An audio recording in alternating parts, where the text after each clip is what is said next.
não sei se vocês todos vão concordar com o termo que eu vou usar aqui, mas nós sabemos que algumas partes da palavra de Deus, elas são míticas.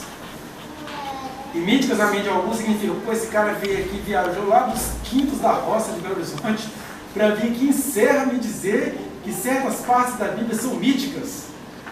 Sim, desde que você entenda que mítico não significa mentiroso. Mítico não significa falso. Mítico não significa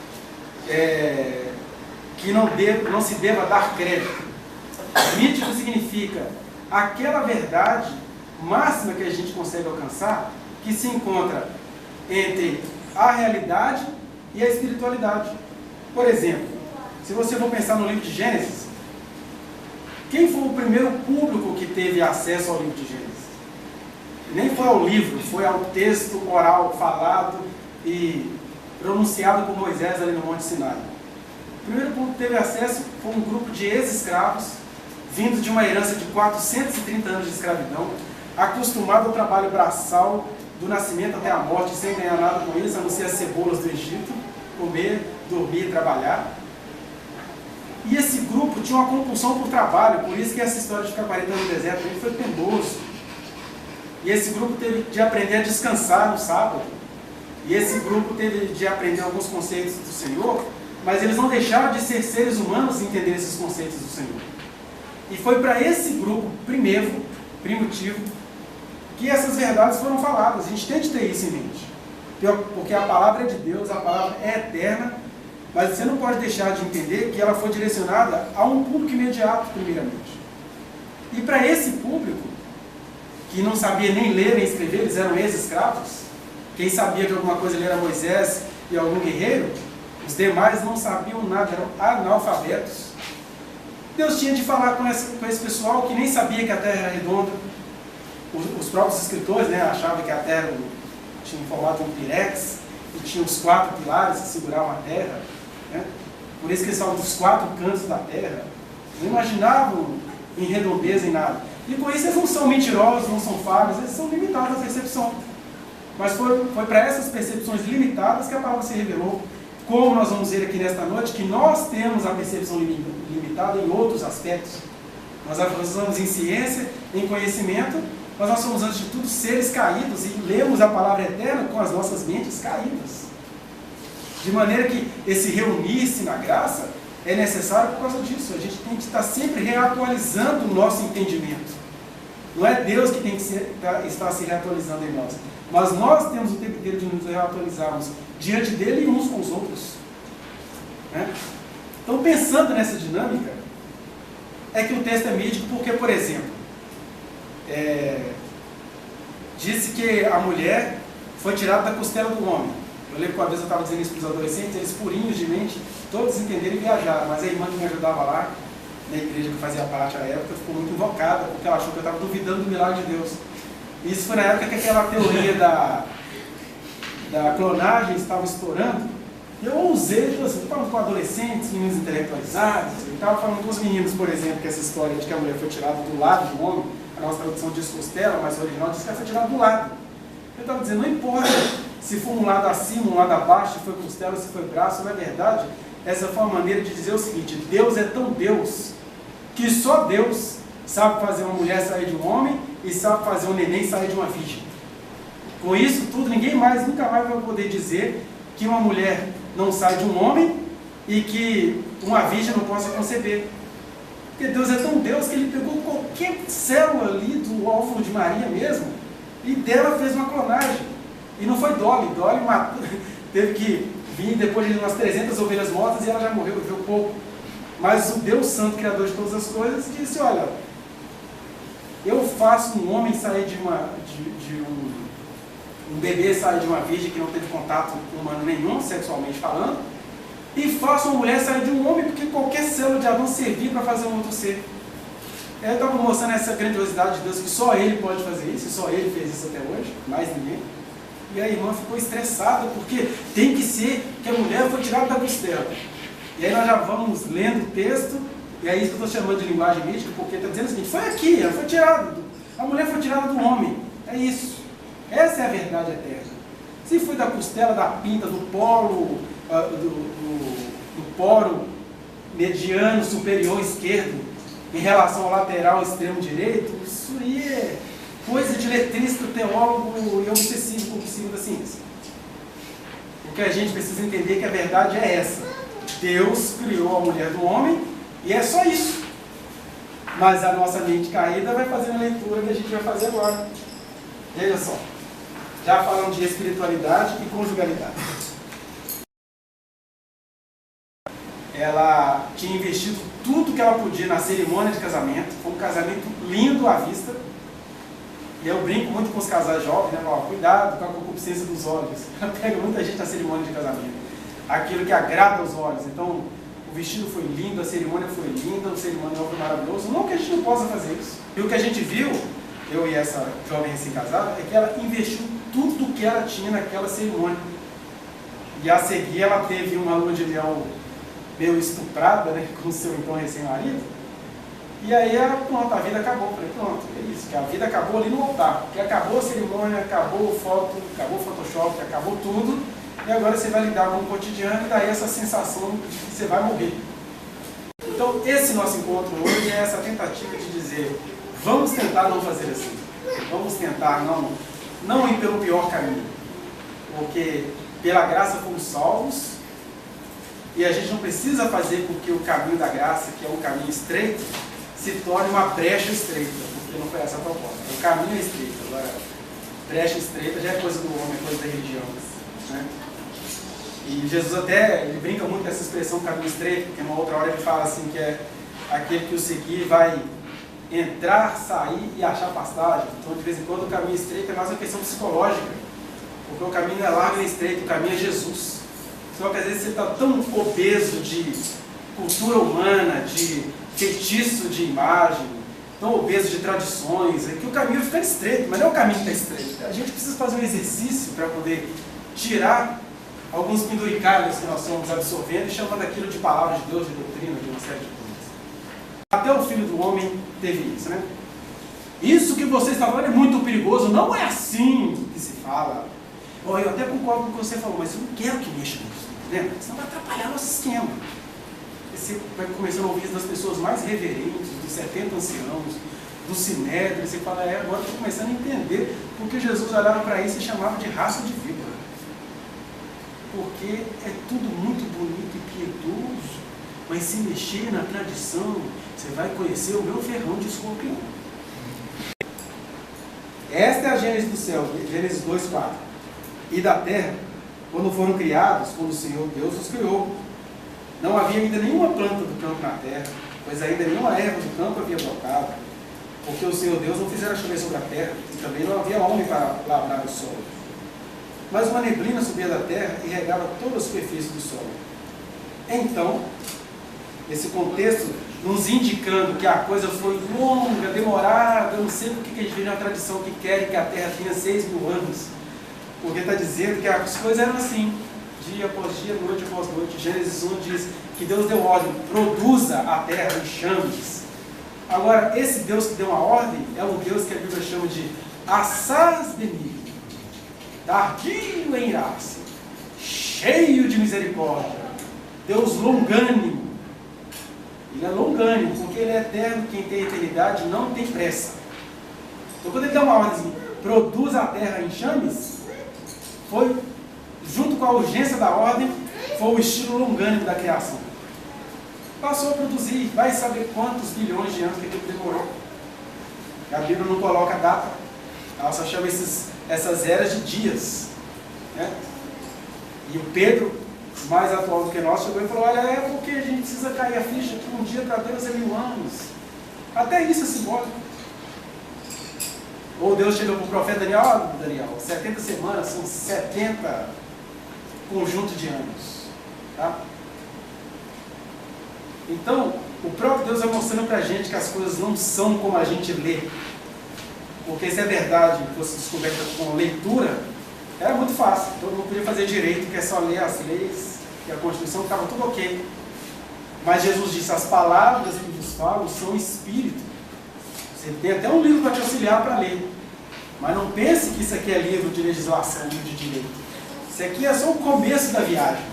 que as palavras que vos falam, a palavra que foi escrita, a palavra que está sendo pregada, ela é espírito. Para deixar qualquer ser humano que quer um ídolo mudo, louco. Porque ou você vai andar com Deus, para ir compreendendo o tempo inteiro, eternamente, essa palavra, ou você desiste, vai para um lugar onde dá uma explicação mais razoável e você se apega nela e se acha mais justo de todos os homens. Né? Mas quem está arriscado a fazer a viagem eterna com aquele que é eterno, que veio se revelar a nós, começa a ler essas questões e entender que, Gênesis 2,7, então, formou o Senhor Deus ao homem do pó da terra, e lhe soprou nas narinas o fôlego de vida, e o homem passou a ser alma vivente. Então, de repente, o homem tem aí um elemento da natureza, ele é o pó da terra, e ele recebeu do Senhor o sopro, o espírito. Todos os seres têm espírito, todos. Qualquer pessoa que tem animal de estimação não vai ignorar que aquele animal tem uma personalidade. E você pode ter vários iguaizinhos, mas cada um deles tem um jeito diferente de ser, porque esse mesmo Deus que soprou nas narinas do homem é o mesmo acerca do qual a Bíblia fala que o seu Espírito se movia sobre todas as águas e que ele preenche todas as coisas e tudo se move nele. Isso aqui, ó, se move nele. É diferente de panteísmo, isso aqui não é Deus.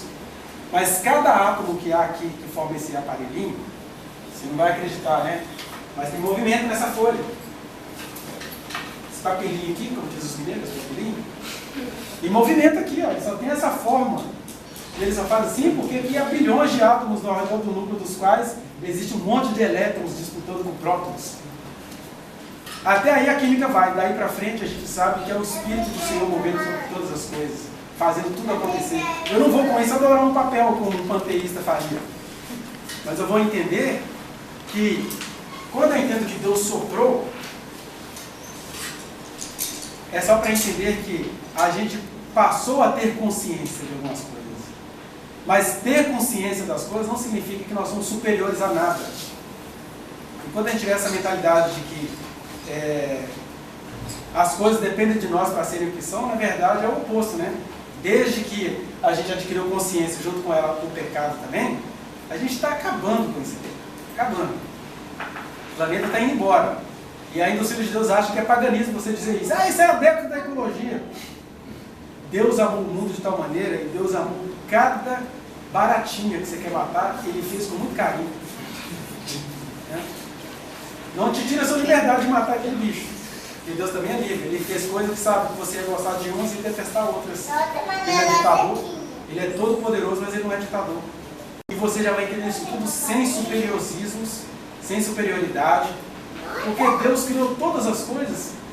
E tem hora que Deus parece que é frouxo, né? Porque até agora ele não deu jeito, aqui é capeta. Já perturba e Deus fica. Eis que estou convosco todos os dias até a consumação. É o diabo, vosso adversário. E ele não dá um jeito nesse troço. Porque Deus, ele não tem sede de vingança. E ele gostaria também que você não tivesse.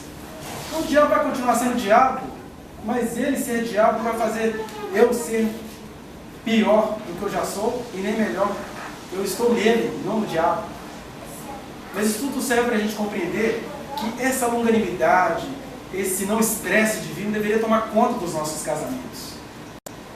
E aqui eu já começo com essa questão que a gente sempre quer modelar, e até algumas coisas, é uma coisa tão cultural, que até algumas coisas que eu vou falar aqui parecem moldes, né? Como um casal deve agir. O que é o homem? O que é a mulher? A gente fica procurando essas coisas, e geralmente para justificar o que o homem é. As mulheres sofrem em palestras para casais, né? Porque você tem que entender, tem uma aí que é famosa, né? Eu vejo pelo menos 2 falando dela em lugares diferentes. Tem que entender que o homem tem várias caixinhas. Tem a caixinha do ator, a caixinha não sei do que. E aí a mulher vai ouvindo isso e no final, mas você tem que entender que o homem é assim. O homem é assim, não negocia com isso. Ele está lá à toa, está pescando. Aí fica aquela coisa assim, muito vendida. E vai ficando cada vez pior para a mulher. Ela não tem muito o que fazer. Agora, o que eu vejo é uma outra coisa acontecendo na manifestação da graça nas Escrituras. Eu vejo Deus, ainda que sobre uma cultura machista, fazendo a vez dele, procurando mulheres. Ele já começa com aquela promessa, né? Aquela promessa de Deus apaixonado. Olha, vocês vão ver, Vocês vão ver, vai acontecer nos últimos dias, que eu vou derramar do meu Espírito sobre toda a carne. Quando ele fala sobre toda a carne, acabou-se a caça sacerdotal. Esse é o primeiro aspecto. Segundo, a outra coisa, viu? Sociedade machista, mandona, que os vossos filhos e as vossas filhas profetizarão. Aí eu vejo alguns teólogos, olha, o ministério feminino não é permitido, porque a gente só vê tendo sacerdotes homens, profetas foram só homens, isso tudo foi só homem nas escrituras, porque a cultura só deixava aparecer os homens, mas Deus sempre teve as mulheres, sempre sacava de uma aqui, ó, né? Outro dia eu falando sobre os discípulos de Jesus, até fiz essa viagem com os alunos, que é uma verdade. Culturalmente falando, Jesus teve 12 apóstolos, que a gente sabe o nome deles. Mas, verdadeiramente falando, Jesus teve muitas mulheres apóstolas. Inclusive, seria episcopisa, né? Episcopisa. Muitas mulheres episcopisas, porque você vai ver que os homens pagaram pau no final, né? Jesus estava sendo crucificado, e todos fugiram, todos foram embora, todos fizeram o que os homens fazem, que vivem de panca, sumiram, fugiram. Agora, quem ficou até o fim, até depois do fim, foram aquelas que vinham seguindo a Jesus desde a Galileia, e elas vieram seguindo a Jesus desde a Galileia, como Pedro, Tiago, João, Bartolomeu, como uma maioria toda. Por que só aparece os homens? Porque o contexto cultural em que as escrituras foram escritas só suportaria que os homens aparecessem. Agora, é verdade que o Filho do Homem tinha muita gente andando com ele, e era uma coisa tão intensa que você tem o evangelho de Tomé, o evangelho de um monte de gente dizendo que Jesus tinha até rolo com elas, que até pegava mal. Esse cara diz que é o Salvador do mundo, fica trocando resenha com Maria. O cara chega num jantar em casa, lá de repente aparece uma mulher, uma gata, bonita, fina. Chegou lá por trás de Jesus, começou a beijar o pé dele, enxugar o pé dele com o cabelo. Que cena mais erótica, que coisa mais feia. E Jesus nem aí, porque ele tinha apóstolos do sexo masculino e do sexo feminino. A Escritura e a tradição vão dizer que eram 12 homens, mas o Espírito diz que eram muitas, porque o primeiro lugar para se cumprir a promessa do Espírito Santo era no Filho do Homem. E aí o Espírito já sendo derramado sobre os filhos e as filhas passam por uma percepção fenomenal, porque só mesmo uma mulher cheia do Espírito Santo para dizer assim, seu Senhor está morto, não serve para mais nada. Já é o segundo dia que ele sumiu, os homens dizem assim, foi verdade, né? Eu vi ele ressuscitando morto de 4 dias. Eu vi, o cara está morto, velho. Escondido no cenário, trancado, com medo dos judeus, mas está lá Maria Madalena, olha, eu vim perfumar o corpo morto do meu Senhor. Que doideira. Uma pessoa dizer que o cara estava morto, mas ele era o Senhor dela. Só uma mulher cheia do Espírito Santo para fazer isso. E a gente não consegue entender isso nos nossos casamentos. A gente olha para esse ser tão maravilhoso que Deus nos deu, e até esse Deus nos deu a interpretar de maneira machista, porque fala assim, a mulher foi criada para a glória do homem. Aí fica assim, viu? Foi criada para minha glória. Me agradar. Eu estou cansada. É cansada! A glória do homem, traduzindo, não é glória no sentido de que ela foi criada para te entronizar, como eu vi no congresso de mulheres que tem lá em Belo Horizonte todo ano, que as mulheres têm de tratar os maridos como rei, profeta e sacerdote. Então agora joga bomba na terra que acabou. Os caras nasceram folgados, agora vão ser tratados como rei, profeta e sacerdote. Aí Deus dá licença e deixa o marido, com a sua trindade de rei, profeta e sacerdote, governar. Com isso eu não estou aqui chamando ninguém à rebelião, nem uma parte nem outra. Estou dizendo que a gente precisa descer desse pedestal. Muitas vezes alimentado pelas próprias mulheres. Esse é um congresso de mulheres onde foi dito isso. Congresso de mulheres, e elas dizendo assim, seu marido está lá no YouTube, se você digitar. O marido tem que ser tratado como rei, profeta e sacerdote. E Jesus só queria ser tratado como o Filho do Homem. Né? E Deus então te deu o privilégio de ter essa pessoa feminina do seu lado, não é para te servir, não é para te honrar. Nós temos de honrar uns aos outros. Então não é ela que tem de te honrar, é uns aos outros. Tem uma charada lá na Bíblia, eu falo charada porque ela não tem cara de charada, mas é Efésios 5:21, começa assim, sujeitai-vos uns aos outros. Está escrito isso lá, mas a gente não lê isso não, a gente só lê o versículo 22. Né? Mulheres, sejam submissas aos vossos maridos. que é o contexto cultural, porque o contexto eterno é sujeitai-vos uns aos outros. Porque a ninguém chameis Senhor. E aí a igreja vai ensinar que a mulher tem que chamar o marido de Senhor. Não, um só é o seu Senhor. Né? Então eu estou aqui até falando de maneira solta, só para mostrar para vocês como que o mistério é complicado de se entender. Como que é difícil descer o vale da humildade, mas é lá que você vai encontrar o seu jardim do Éden. Como que é difícil você deixar essa coisa cultural. Como que é difícil até para a própria mulher, porque quando o homem vai descer desse pedestal, ela começa aqui. Você está meio frouxo, né? Tinha saudade de ser mais cafajeste. Às vezes elas não falam isso claramente, não, mas elas costuram. Eu gosto de ser mais cafajeste. É uma coisa tão cultural que pegou a gente pelas vísceras mesmo. Né? Então, a gente vive num mundo caído e essas coisas pedem o tempo inteiro para ser ajustadas. Porque não é só o mundo que é caído, nós somos caídos, estamos sendo restaurados pela graça do Senhor, mas essa é uma luta constante do Espírito de Deus em nós. Porque Ele me habita, Ele já me habilitou para receber a graça eterna, mas eu, sendo um ser de consciência, vou o tempo inteiro resistindo a essa obra. Porque é mais gostoso ser honrado do que honrar. É mais gostoso entender que ela foi feita para me honrar do que eu honrá-la. Deus fez o homem do pó da terra, soprou-lhe e ele passou a ser alma vivente. Essa é a verdade, que a gente nunca vai saber exatamente o que foi, porque nós estamos lendo essa verdade com os olhos caídos, com a mente caída. Estamos lendo numa cidade, uma metrópole, cheia de aberrações, que a gente chama de cultura. Se você for olhar de verdade, é uma aberração a gente andar de carro, voar, né? A gente implicando com os gays, olha, tá fazendo contra a natureza, vai pagar caro. Olha o tanto de coisa que você faz contra a natureza. Eles vão morrer cedo, a ver entupida de banha, de gordura, de hambúrguer, de não sei o que, tudo contra a natureza, porque não é natural. Natural é a sociedade pegar um boi, matar, fazer um ritual ali.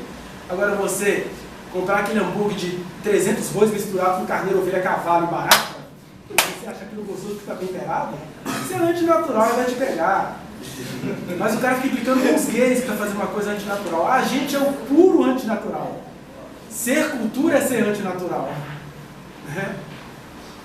Então, eu estou brincando aqui porque o próprio Cristo, quando esteve aqui entre nós, ele também teve que ser antinatural. Ele tinha uma túnica, ele não era naturista, não dava pelado.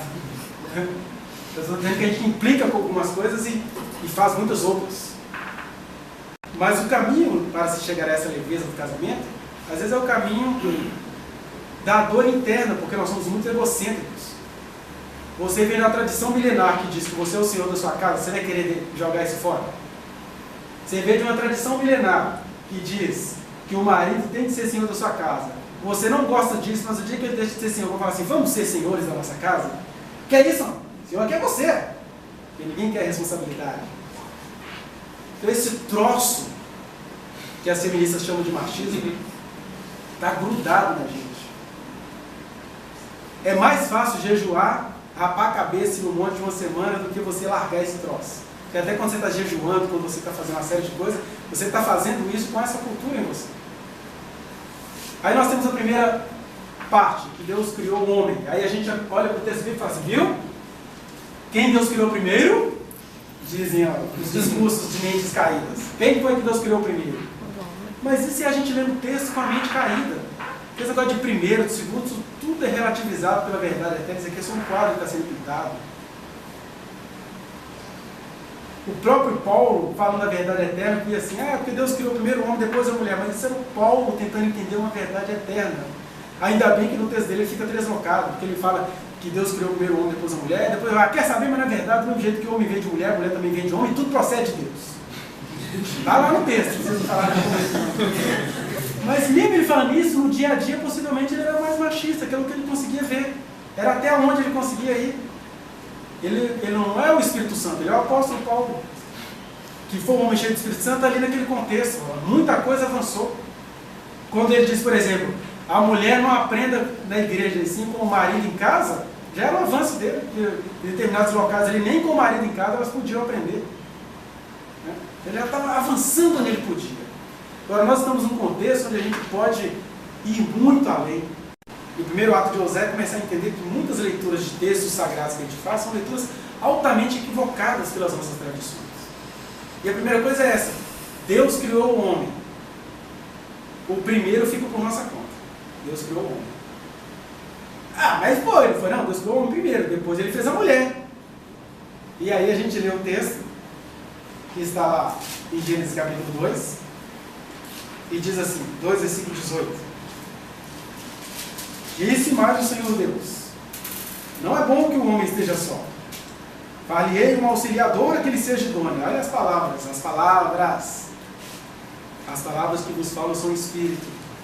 E senão, aqui, velho, você foi criado como um detalhe, entendeu? Aqui o chefe é nós, e você foi criado para ajudar. Fica aí na área.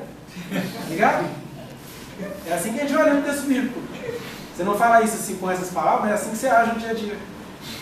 Você você é bonitinho, tetezinho, mas olha, foi um detalhe. E ainda foi criado para a minha glória. Está na palavra do Senhor. Aí a palavra vira do Senhor, na mesma hora. Ainda tem aquela parte, né? Mas você viu o texto que o Pedro chega e fala assim: olha, maridos, lá na cultura dele. Maridos, tratai a sua mulher considerando-a como a parte mais fraca das traduções antigas, as mais modernas, a parte mais frágil. E aí, tá vendo? Não, aqui, você fica tentando distorcer a palavra do Senhor, não está falando que a mulher é a parte mais frágil. E aí, esse mesmo que acha que a parte mais frágil é o sexo frágil, o sexo fraco, o segundo sexo, o de menos, também compra uma televisão caríssima, ou uma cristaleira, um conjunto de cristais maravilhosos, e na embalagem é escrito assim: cuidado, frágil. E aí você trata aquilo não por achar que aquele é fraco, por achar que aquele é precioso. Mas a mulher tem que ser fraca.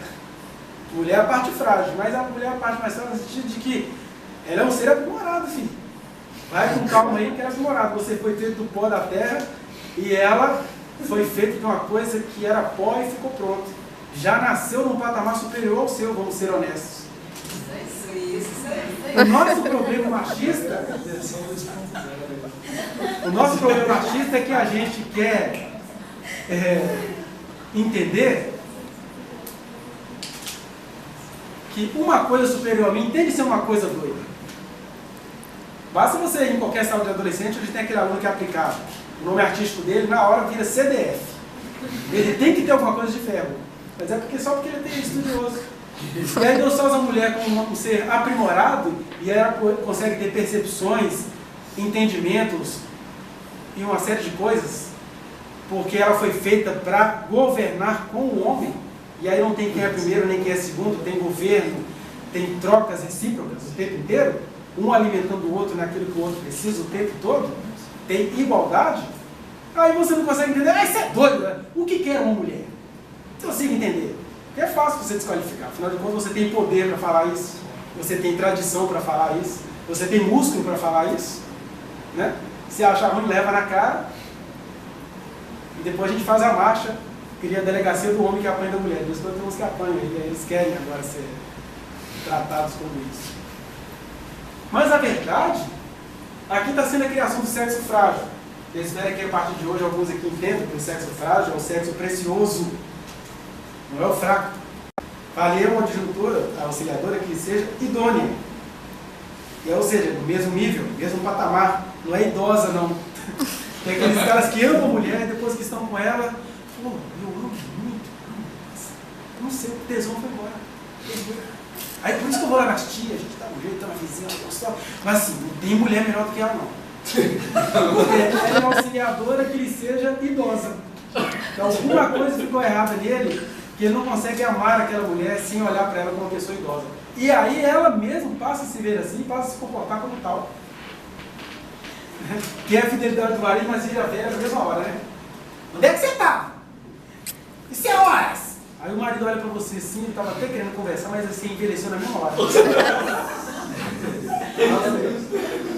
Porque com a nossa queda, nós perdemos essa capacidade. Estou dizendo assim, que a gente não tem paciência de deixar o outro se revelar. Você tem tanto medo de perder, que você quer mandar o tempo todo da vida do outro. Então, por exemplo, a pessoa está fazendo um gesto que está te parecendo muito esquisito. E aí você que aceitou Jesus, que se relaciona com Ele, chuta ele do trono nessa hora e fala, agora é comigo. O que está acontecendo? O que foi? Por que você demorou 2 minutos naquela ligação? Você está chegando muito tarde do serviço. O que é isso? Aí começa a construir uma coisa que nem iria existir. Porque às vezes o cara está chegando tarde do serviço porque ele está chegando mesmo. Ah, eu não sei não. Se não sei não, não é desse jeito que você vai descobrir. O problema do ciumento é esse, que ele provoca a catástrofe. Porque o cara estava chegando no serviço. E aí, ela viu no dia que ele cumprimentou a vizinha, oi, boa noite, foi aqui, naquele dia, naquela hora, naquele minuto, nunca aconteceu antes, nunca aconteceria depois, se não fosse a obsessão. Ah, mas eu vi até bem isso fez. Esse aqui. Deixa eu ver. Aí 5 horas da manhã, tá olhando para onde está saindo, quem é a vizinha, não sei o quê. Aí, esse ato obsessivo de querer controlar o outro, esse medo obsessivo de perder, já faz, oi gente, eu não tinha reparado, deixa eu ver, por que minha mulher já acorda 4h30 da manhã para ver se a vizinha vai sair? Deixa eu reparar o que está acontecendo. Aí começa a reparar. Então, senhores ciumentos e ciumentas, não tem saída. O antídoto para o ciúme é você se relacionar com Deus, porque em Deus as coisas aparecem, elas são o que são. Ah, mas eu não quero sentir dor. Já está sentindo, está com ciúme. Então é melhor as dores aparecerem na sua caminhada com Deus do que no seu caminho babilônico, egolátrico, construído com as próprias mãos, que vai ser a ruína muito maior. Agora, quando você deixa a pessoa se revelar, algumas surpresas até acontecem. Algumas vão se revelar mesmo, mas quando você está andando com o Senhor, você vai descobrindo que Ele está te livrando de uma catástrofe maior. E outras coisas que você achava que era, nem são e jamais serão. Você vai aprendendo algumas coisas, vai ficando firmes em Cristo Jesus. Mas quando a pessoa quer vigiar aquilo que não é vigiável, que é o coração do outro, a grande novidade que a gente precisa saber quando a gente casa é: o coração do outro não é sondado. Presta atenção. Se nem Deus faz pirraça com o coração do outro, porque o cônjuge acha que vai fazer e vai ganhar ainda nesse negócio. Não vai ganhar, vai perder sempre. E aqui eu não estou falando de homens em relação à mulher ou da mulher em relação a homem, estou dizendo para os dois. O coração do seu cônjuge é completamente impossível de ser controlado por você. Quem casa tem de saber que está casando com um mistério. O que o Paulo fala do casamento? Grande é este mistério. Em todos os sentidos. Inclusive na questão da fidelidade. Fidelidade quem tem de ter é você. Fidelidade quem tem de ter é ele. Agora, um ficar vigiando a fidelidade do outro, sujou. Porque o mistério é grande. O mistério é grande, a gente tem de encarar que nós estamos num mundo caído e que as relações são caídas e que a grande saída para qualquer casal é ambos andarem com Deus. É ambos terem uma vida particular com Deus. Porque o que tem de ser, sempre será. Então, quando a gente começa a entender isso, as vigilâncias começam a parar, as fiscalizações vão embora. Isso dói, tem de admitir isso, mas a vida é dor. Tudo é dor. E toda a dor vem do desejo de não sentirmos dor, sobretudo no casamento. Então, quando você começa a se deixar governar por esse Espírito que tem te mostrado essa graça, o ciúme vai indo embora. Não é que você vai ficar nem aí para a pessoa, não. É que quando alguma coisa ficar diferente em você, você confia tanto no Senhor, e esse é o problema, que a maioria das pessoas não confia no Senhor, coisa nenhuma, então o ciúme vai continuar. Muita gente. Mas quem confia no Senhor, vai percebendo que o futuro daquele relacionamento está nele. E que cada uma das partes daquele casamento depende dele. E que é ele que vai transformar o que tem de ser transformado, e que vai deixar acabar o que tem de ser acabado. Uma outra verdade que a queda nos ensina é que, se Deus criou homem e mulher para serem os dois uma só carne, nós vivemos num mundo caído, onde a coisa mais impossível de se acontecer é o relacionamento entre um homem e uma mulher. De maneira que você que é casado, apesar de todas as suas dores que eu sei que há em todos os casamentos, você está vendo a coisa mais impossível, mais improvável, mais sem chance. É mais fácil de um homem ir a Plutão do que um casamento acontecer. Não sei se vai, mas é fácil ir. Agora, a coisa mais impossível de acontecer é o casamento. Porque foi a grande perda que nós tivemos no Éden, né? O que aconteceu? Estava lá um casal feliz e ambos comeram do fruto proibido. E aí, qual foi o primeiro resultado que aconteceu? Isso eu vou falar mais sobre isso amanhã, mas o primeiro resultado foi que um olhou para o outro, viu que estavam nus, mas eles já estavam, né? Viviam nus. Mas eles viram, não é que eles viram, não, eles viram com outros olhos. E essa é a mensagem mítica para nós. A gente vai estar sempre olhando para a pessoa que a gente diz amar com outros olhos. Sempre duvidando do amor, sempre duvidando da fidelidade. Ou quando confia no amor é porque não confia na macheza. Ah, eu sei que ele me ama, ele é todo devagar. Ele é para o lado que é um bobo. Até quando você está elogiando, tem uma palhaçada escondida na frase elogio. Eu não tenho certeza que ela nunca me trai. Aquilo é uma mosca morta. Ela é fiel. Mulher valorosa como aquela, não tem não. Ela é valorosa. Nem me procura todo dia.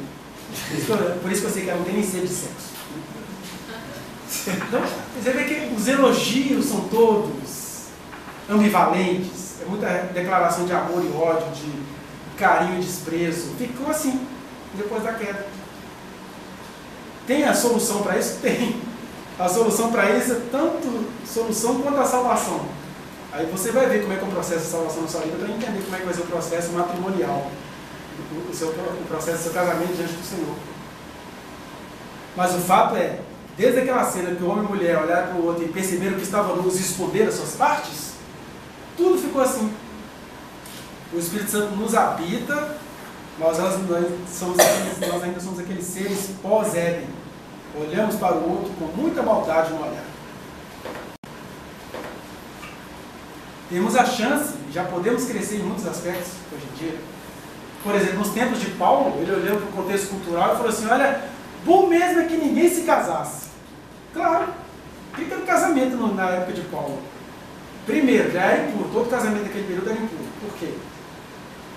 Um homem que pega uma mulher para ser senhor dela já é uma relação pura. Já chama assédio moral, né?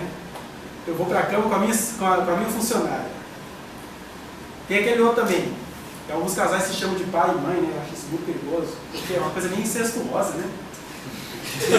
Você vai dar para seu pai, como é que você vai pegar sua mãe?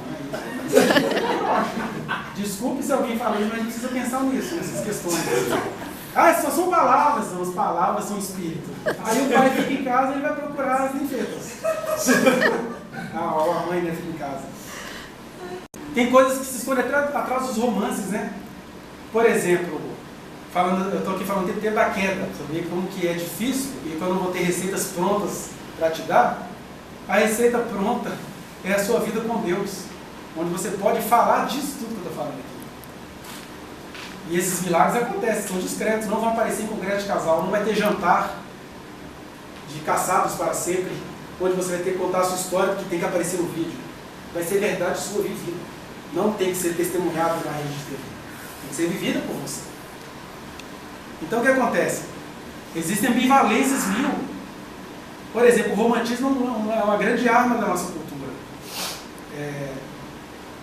Você tem a versão masculina do romance, que é abrir a porta, que é levar flor. Aliás, essa história de levar flor, vamos brincar aqui com os nossos conceitos românticos. Não sei se você sabe, qualquer pessoa que tem noções de botânica, ou que estudou biologia no ensino médio, as flores são os órgãos sexuais de uma planta, de qualquer planta, né?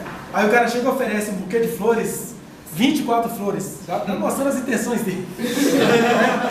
Você dá aquela cheirada. E a gente soa isso tudo como romântico, mas na verdade tem uma mensagem subliminar aí. Olha as minhas intenções com você. Né?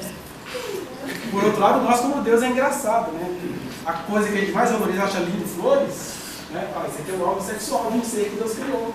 É de plástico, né? Mas olha como que Deus não é moralista, a gente aqui é. As coisas mais lindas que você valoriza são aquilo que você quer esconder em você. Aí tem essa intenção do buquê de rosa. Não estou proibindo ninguém de dar buquê de rosa. Gostoso, é cheiroso e as mulheres amam receber. Né? Mas isso deveria ter uma outra mensagem. Só que não são mensagens temporárias. Eu te amo até eu te levar para a cama. Quando levou para a cama, não tem mais buquê de rosa mesmo. Né?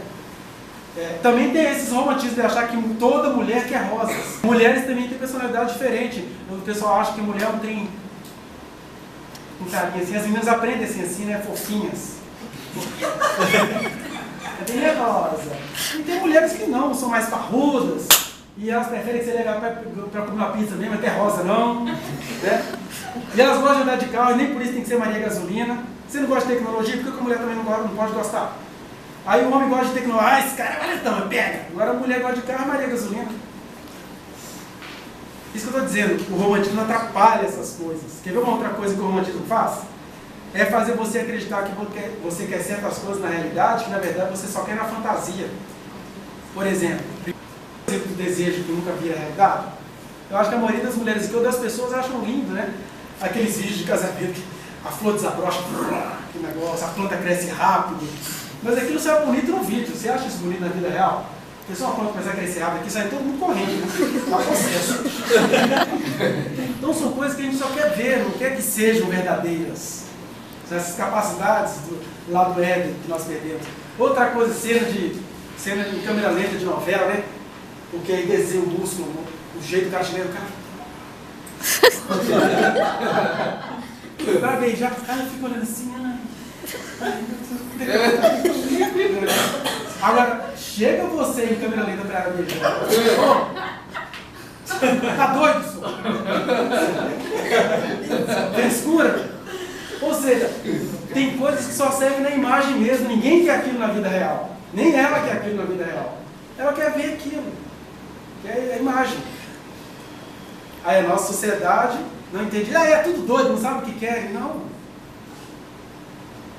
Pelo menos as fantasias delas são fantasias interessantes, no geral. Porque as fantasias dos homens, né?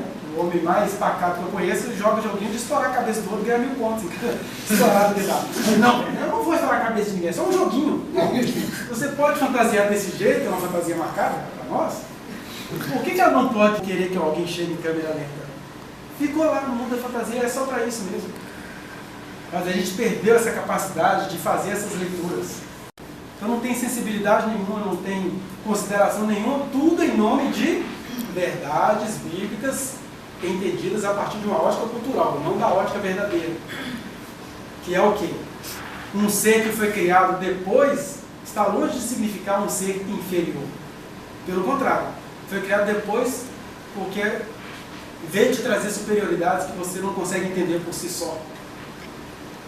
Quando o homem vai entendendo isso, vai ficando humilde, e por outro lado a mulher vai entendendo que o homem está sendo humilde, mas não está sendo menos macho por isso, só está sendo humilde, e deve ser porque é sujeitar-vos uns aos outros o tempo todo, né? Esse jogo dinâmico que não pode se fixar, é um jogo dinâmico o tempo todo, é ajuste de câmera aqui, ó. Você está aqui, de repente começa a embaçar, então é hora de reajustar. O casamento é isso o tempo todo. Então não é porque o homem é um ser muito simples, muito primitivo, né? Ah, foi gostoso ontem, então amanhã vai repetir. Não, foi gostoso ontem, foi só ontem que foi gostoso para ela. Amanhã vai ter que ter uma outra coisa. Amanhã vai ter que ter a mesma coisa, não vai ser tão gostoso, mas também o mundo não acabou por causa disso não. Ele não tem paciência de conversar com esse ajuste o tempo todo das câmeras do casamento. A gente quer que tudo seja fixo. Por isso que em casamento as festas valem mais do que o dia a dia. A cerimônia vale mais. O comemorar 75 anos de casado vale mais. São dois que se odeiam.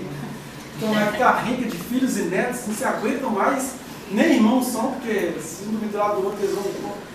A velha está pensando em colocar um veneno nesse velho. Mas eles vão aparecer na